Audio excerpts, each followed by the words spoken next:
இன்றைக்கி நம்ம பார்க்க போகிறது தனுர்மாச பொங்கல். ஒரு 3/4 அழகு பைத்தம்பருப்பு எடுத்துக்கிறேன். அதே அளவு ஈக்குவலாக நான் அரிசி எடுத்துக்கிறேன். 3/4 அழகு அரிசி. சில பேர் படிக்க பாதி பைத்தம்பருப்பு போட்டுப்பா, அதாகப்பட்டது பாசிப்பருப்பு. ஆனால் நான் சரிக்கு சரியாக நான் போட்டுக்கிற வழக்கம். அதே மாதிரி நான் போட்டுருக்கேன். இதை நல்லா களைஞ்சு கொட்டிடணும். ஓகேவா?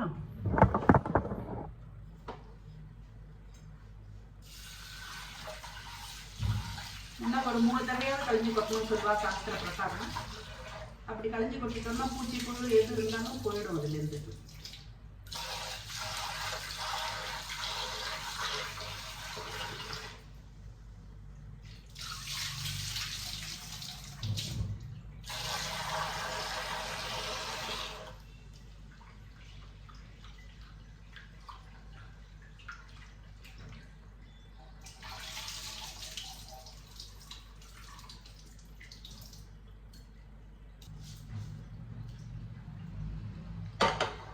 சரி, இந்த அரிசியும் பருப்பையும் களைஞ்சி எடுத்துட்டா விட்டு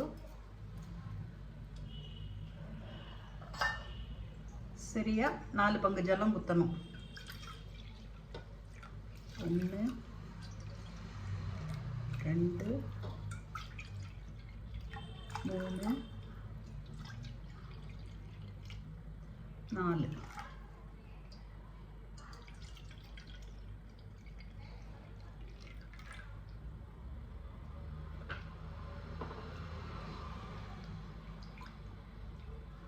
ஓகேவா? 2 பங்கு அரிசிக்கு இது பைத்தம்பருப்பும் அரிசிக்கும் சேர்த்து 4 பங்கு ஜலம் எடுத்துக்கிறோம். போரலைன்னா பின்னால் நம்ம வளவிக்கலாம். இப்போதைக்கு தளிகை பண்ணுறதுக்கு இது போகிறோம். ஏன்னா குக்கரில் மேலேயும் கிழியும் வழிஞ்செல்லாம் அமக்கலம் பண்ணும். அதை இதில் கேஸ்கெட் போட்டு விசில் போட்டு சாதம் எப்படி தளிகை பண்ணுறோமோ அதே மாதிரி பண்ணணும். நம்ம பார்த்து குக்கர் எந்த விசிலில் சாப்பாடை ஃபுல்லாக தளிகை பண்ணுமோ அந்த விசிலுக்கு வரணும். 3லேருந்து 5 விசில் கணக்கு. ஹையில் வச்சுட்டு குக்கரை ஆன் பண்ணி இந்த அரிசியும் பருப்பையும் எடுத்துட்டு ஜலத்தை எடுத்துட்டாவிட்டு பண்ண வேண்டிய காரியம் என்னன்னா, கிட்டத்தட்ட 1 டீஸ்பூன் சீரம், 1 டீஸ்பூன் மிளகு, 1 டீஸ்பூன் கட் பண்ணி வச்சிருக்க இஞ்சிவா, இஞ்சி நல்லா கட் பண்ணிட்டு பொடி பொடியாக அதை போட்டுக்கணும். ஸோ இப்போ 5 விசில் வந்துடுது. வந்த உடனே இப்போ நம்ம குக்கர் எடுத்து கீழே வச்சுருவோம். அது ரிலீஸ் ஆகிட்டு இருக்கும். அந்த டைமில் நம்ம பண்ண வேண்டியது என்னென்னா, 1 டேபிள் ஸ்பூன் நெய் கிட்ட எடுத்துக்கிறேன். ஓகேவா? 1 டேபிள் ஸ்பூன் நெய் எடுத்துட்டு அதில் கொஞ்சம் முந்திரி பருப்பு பெருமாளுக்கு வரதுக்கு நல்ல நெய் காஞ்சி பொங்கி வர ஆரம்பிக்கச்சா நம்ம ஆஃப் பண்ணிடலாம். அந்த சூட்டுலேயே முந்திரி பருப்பு வரப்பட்டுரும். நல்லா அது செவந்து வரைச்ச நம்ம கருவேப்பிலை போட்டுடலாம்.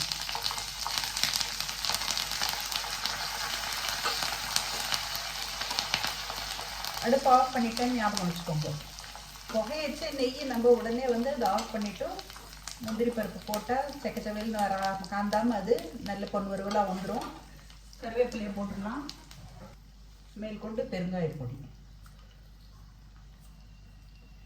எவ்வளோ உங்களுக்கு ஆசையோ அவ்வளோ பெருங்காயம் போட்டுக்கலாம். சில பேருக்கு பிடிக்கும், சில பேருக்கு பிடிக்காது. அதுக்கேற்ற மாதிரி நீங்கள் பெருங்காயத்தை போட்டுக்கலாம்.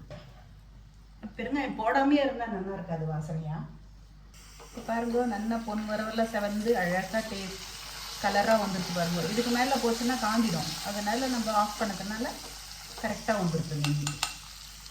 இப்போ ஆறி போச்சு நெய். கருவேப்பிலை ரெடி ஆகிடுத்து. இதில் நம்ம சீரா, மிளகு, இஞ்சி 3 போட்டு தளிகை பண்ணியிருக்கோம். குக்கர் ரிலீஸ் ஆகிட்டு இருக்கு. இவ்வளோ உப்பு தேவைப்படும். நம்ம உப்பு ஒவ்வொரு பேக்கெட்டில் கறிக்கும், ஒவ்வொரு பேக்கெட்டில் கறிக்காமல் இருக்கும். அதுக்கேற்ற மாதிரி நம்ம உப்பை எடுத்துக்கணும்.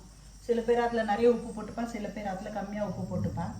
நம்ம நம்பாத்துக்கு பதம் எவ்வளவோ அதுக்கேற்ற மாதிரி நம்ம உப்பு எடுத்துக்கணும். இந்த மாதிரி அரிசியும் பருப்பும் பொங்கின உடனே தளிகான உடனே நம்ம இதில் உப்பு போட்டுருணும். சீரகம், மிளகு, இஞ்சி ஏற்கனவே முதலே போட்டுட்டோம். ஓகேவா? பொங்கலை நம்ம இப்படி கலரி விட்டோம்னா உப்பை போட்டு பருப்பெல்லாம் தளிகான விட்டு இதுக்கு பேர் சாதாளிக்கிறதுன்னு பேர். சீரக மிளகு உங்காத்தில் எப்படி உங்களுக்கு தேவையோ அதுக்கேற்ற மாதிரி ஏற்றிக்கலாம் இறக்கிக்கலாம். இவ்வளோ தான் போடணும்னு ஒன்றும் சாஸ்திரம் கிடையாது. கொஞ்சம் பின்னியந்தூளி போட்டால் பொங்கல் பார்வைக்கும் நல்லா இருக்கும். அதே சமயத்தில் சாப்பிட்றதுக்கு உடம்புக்கு நல்லது, குளிர்காலத்துக்கு இருக்கும். அதுக்கு தான் தனுர் மாதத்தில் பொங்கல் பண்ணுறா சீரக மிளகு போட்டு. இது கொஞ்ச நாளில் நல்லா இறுகிடும், திட்டமாக பொங்கல் திட்டத்துக்கு வந்துடும். உப்பு, சீரகம், மிளகு, இஞ்சி எல்லாத்தையும் நல்லா மேல்து கீழே கலரி நம்ம எடுத்து வச்சுடுவோம். எடுத்து ஒரு ட்ரான்ஸ்ஃபர் பண்ணிவிடுவோம் பாத்திரத்தில்.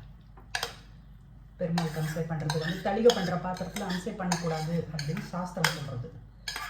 அதனால் எடுத்து நம்ம சாதத்தில் வந்து வங்கலத்தில் பண்ணாலும் அந்த வங்கலத்துலேருந்து எடுத்து நம்ம ஒரு தட்டுலேயோ இல்லை பெருமாளுக்கு தளிகை அம்சை பண்ணுற பாத்திரத்துலேயோ மாற்றி விட்டுட்டு அதுக்கப்புறம் தான் அதை யூஸ் பண்ணணும்.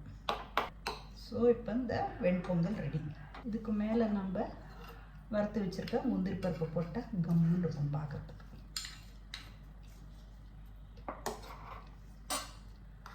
மூட நெய் பெய்து முழங்கை வழிவாரன்ட்டு இந்த நெய்யும் போகிறோம்.